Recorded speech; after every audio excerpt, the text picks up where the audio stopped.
Hello, Monetization Nation. Welcome back to another episode of Monetization Nation with Jim Sterne. In the last episode, we talked about the importance of passion marketing and value-based pricing and machine learning. In the second episode, we're going to review successful ways to use metrics to drive growth in our businesses. Tectonic shifts are constantly transforming the earth and business, causing destruction and huge growth opportunities.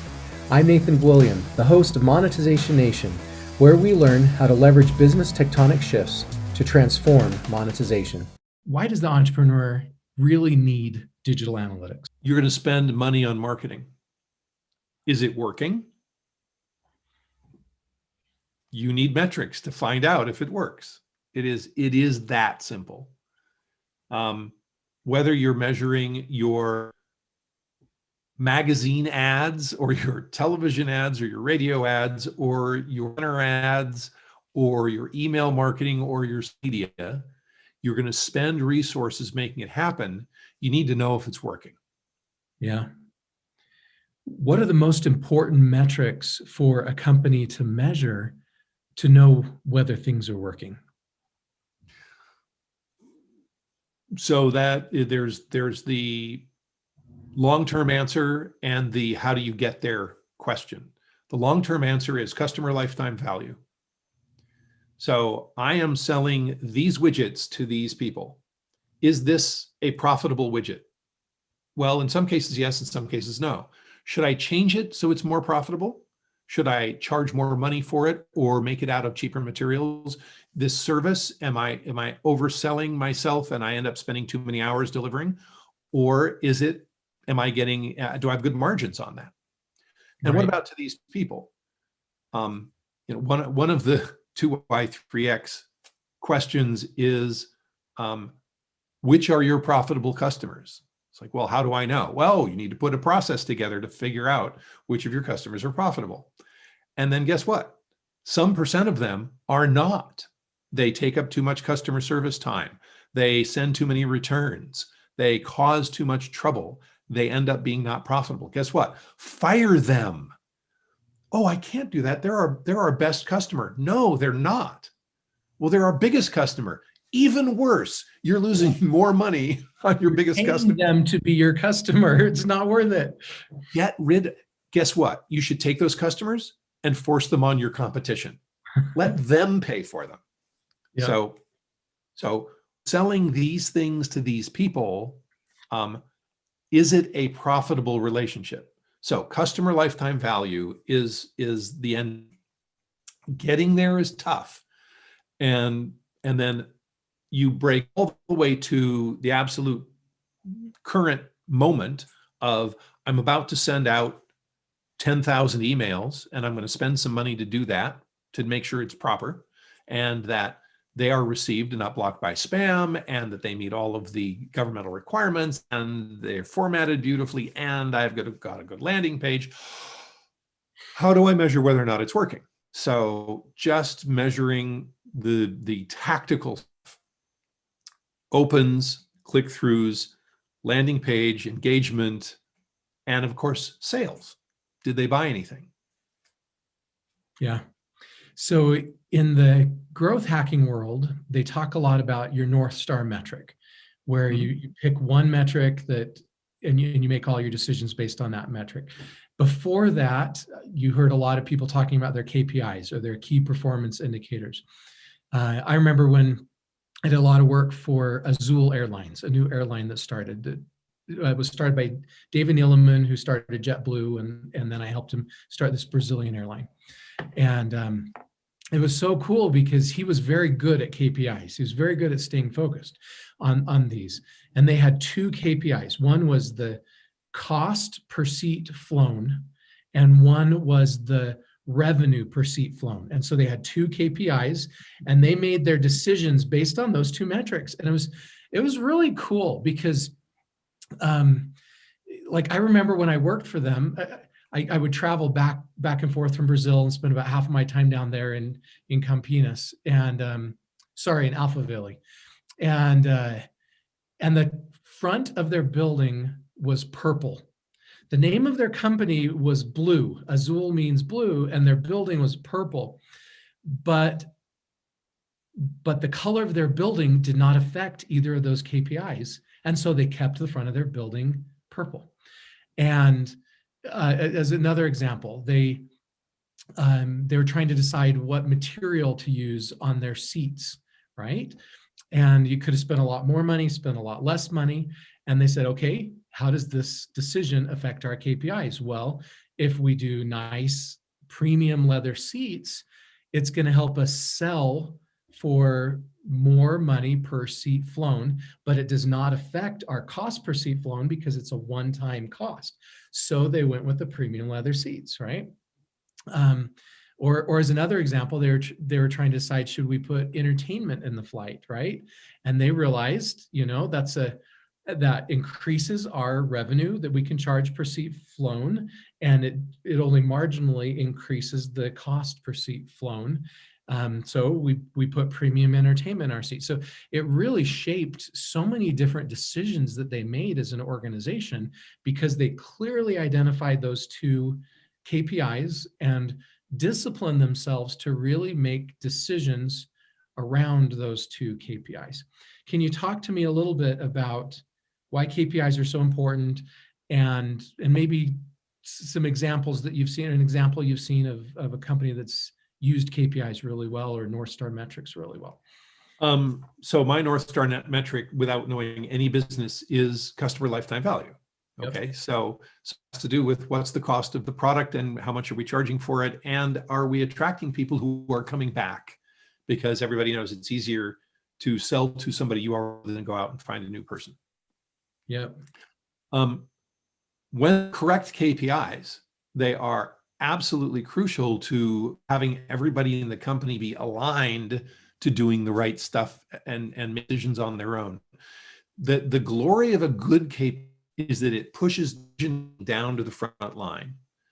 When a flight attendant can say, I spilled coffee on you, I'm so sorry, here is a $20 voucher so that you can get dry cleaning done on your suit, and here's an apology letter, and they can decide to hand those things out, the customer ends up happier, which, by the way, a crucial KPI, customer satisfaction. Yeah. Do customers care if there are leather seats and entertainment? And yeah, they do.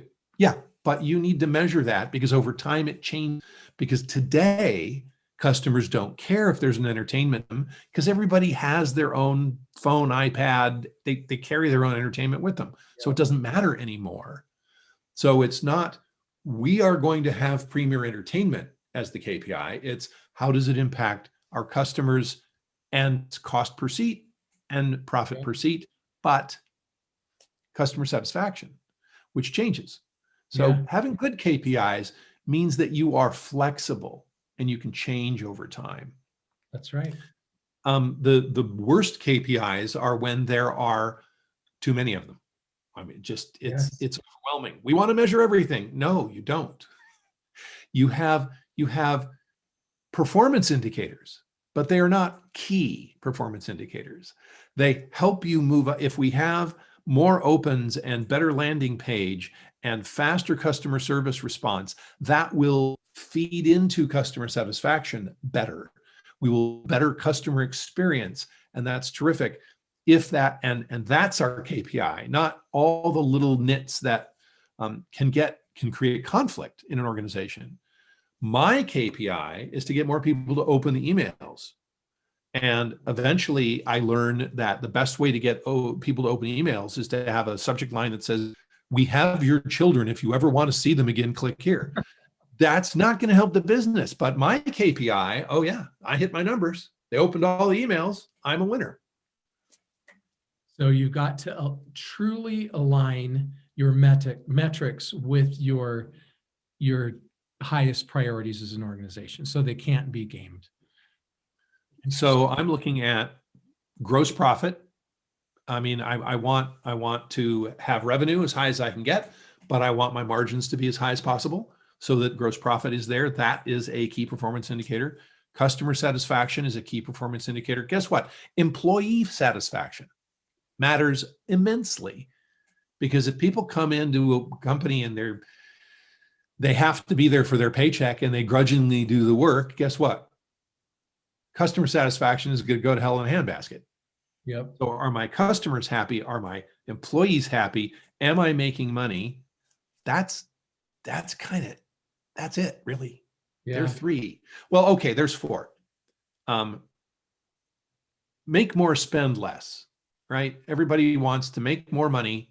Number two, spend less money. Number three, increase customer satisfaction. And number four, improve capability. Like, we will invest in better machines so we can build our widgets faster. We're going to invest in employees so we can write our code faster. But are we making money? Are we saving money? Are we making our customers happy? Are we making our employees happy? That's kind of, every business in the world should measure those things. I love how you simplify that. So you talked about the biggest mistake being trying to measure too many things. And when you try to measure everything, you're measuring nothing. I completely agree. I've been guilty of that before. What other big mistakes have you seen? What are some of the biggest mistakes you've seen businesses make in regard to their data analytics? Analysts who do not know how to communicate to the business side of the house. An analyst spends their time data mining in the coal mine, hacking away at the data and wrangling it so that it will be in the right configuration so that they can do an analysis, and then they come up with an insight. It's like, I did all of this really hard work, tell you all about how hard it was to do what I did. And everybody else in the company is going, I don't care. That's your job. That's why we hired you. I'm sorry that the ravine that you had to build a bridge over was deeper than you thought. I'm sorry that you built on quicksand and you had to reroute so that it's on firm ground. Your job was to build the road. What I want to know is, can I drive 60 miles an hour now, please? And do you have any ideas for me to help improve these roads? And if the analyst says, let me tell you all about the materials that go in and how hard it was to get the labor to do it, like, no, I don't care. If the analyst comes back and says, well, you know, we've got that one turn in the road, and if we bank it at 4 degrees, then you don't have to slow down when you go around that corner. It's like, oh, yeah, that's great. Thank you. I have a hypothesis that we will sell more stuff if we make it easier for people to buy. And I think the data suggests that there are friction in these areas. So I recommend we spend some design time improving and lowering the friction in these 3 areas, and that will increase sales. And I have a way we can test it before we invest too much money. Would that be okay with you? Yeah, please go test that thing. Go find out. Terrific. The analyst needs to be on the business side more than on the data side. Okay. What are the best free data analytics tools? Google Analytics. Yeah. It's the one everybody knows. You can learn how to use it for free. You can, and when you want to get sophisticated, you can hire consultants who really know how to make it sing. And you can then upgrade when your company's large enough. You can upgrade to the paid version, which does even more stuff, at which point, hey, maybe you need Adobe Analytics instead, or maybe you look at some other third party. There's ways to start off really simply and then gear up as you get more sophisticated and you need more help. So when a CEO or entrepreneur needs more than what Google Analytics can do, are there any additional tools or platforms, the next steps, other than Adobe Analytics? What are some additional tools you might recommend? There are a variety of tools. There are tools that will help you make sure that your data is collected properly. And there are tools that will help you manage your data better. Because remember, Adobe and Google, they're collecting data for this purpose of digital analytics. But there's a lot of other tools you're using that are collecting different kinds of data, like your email marketing or your social media or your call center calls. and you want to bring all those together. And now we need a way to integrate those. There are ways of taking that data and putting it into Adobe or putting it into Google Analytics or Google BigQuery. Now we're into the realm of data science. And that's where, there's not a first you do this and then this and then this. It is absolutely an it depends question. What should we measure? Well, that depends. What are you trying to accomplish? Okay. Were there any questions you wanted me to ask that I did not ask? No, I'm a happy camper. I had a lot more I wanted to ask, but we're out of time here. If our audience enjoyed this interview and they would like to connect with you or your organization, what are the best ways for them to do that? Easiest is I've named my consultancy Target Marketing, and it is targeting.com. And that's where you can find me, and links to my Marketing Analytics Summit, links to my books, links to my consultancy. Targeting.com is the best way to find me on LinkedIn and Twitter and all that stuff. Thank you so much, Jim, for sharing your stories and insights with us today. Here are some of my key takeaways from this episode. Number one, COVID-19 has caused a tectonic shift. It has forced businesses to become more personalized. A great way to do this is through metrics. Number two, we need to match our metrics with our business goals. Number three, key performance indicators, or KPIs, should be used for making decisions and setting priorities company-wide. Number four, our metrics must be clear and measurable. Number five, we need to turn our data into insights and then communicate those quickly and effectively to all stakeholders. If you enjoyed this interview and want to learn more about Jim or connect with him, you can find him on LinkedIn or his website, targeting.com. And there's a link to both of those sites on the blog post for this episode. So do you want to be a better digital monetizer? Did you like today's episode? Then please follow these channels to receive free digital monetization content. Number one, you can get a free monetization assessment of your business and subscribe to the free monetization e-magazine at monetizationnation.com. Number two, you can subscribe to the Monetization Nation podcast and YouTube channel. And number three, please follow Monetization Nation on Instagram and Twitter. What are the KPIs of your business? Please join our private Monetization Nation Facebook group and share your insights with other digital monetizers. Thanks for joining me for this episode. I wish you success in your efforts to use metrics to drive the growth of your business. Do you want to become a better digital monetizer? To receive great monetization stories and secrets, please go to monetizationnation.com and join free. And if you liked today's episode, please subscribe to the show and share it.